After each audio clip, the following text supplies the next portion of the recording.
নতুন না ভাই, ভাই ভাই সিজন ভাই, সামনে গেলে আরেক ভাই আছে, ভাই ভাই দুটা লাইন নেবো ভাই।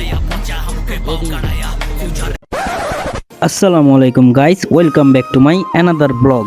আজকে যেহেতু ভাই শুক্রবার, তাই রেডিমেডি হয়ে যাইতেছি মসজিদে জুম্মার নামাজ পড়তে। নামাজের শেষে অনেকক্ষণ বসে আছিলাম মসজিদে, বসে থাকতে শান্তি লাগতেছিল, তাই চলে যাওয়ার সময় দেখলাম মসজিদের ফ্যানগুলো চলতেছে, তাই ফ্যানগুলো বন্ধ করে দিলাম। তারপর সিঁড়ি দিয়ে আস্তে আস্তে নেইমা সরাসরি বাসায় চলে আসলাম। কালকে ইমন আমার একটা প্যান গিফট করছে, তো প্যানটা মূলত এক সাইজ ছোট হতে আমি আমার বিড়ালটারে প্যানটা পরাই দিলাম। আর প্যানটা পরার পর ওরে পুরাই জোস লাগতেছিল। তারপর খাওয়া দাওয়া করে বের হমু, এমন সময় দেখলাম বাসার সামনে আরেকটা বিলাই বৈশা বৈশা ওরে কিছুক্ষণ আদর করার পর আবার বের হয়ে গেলাম।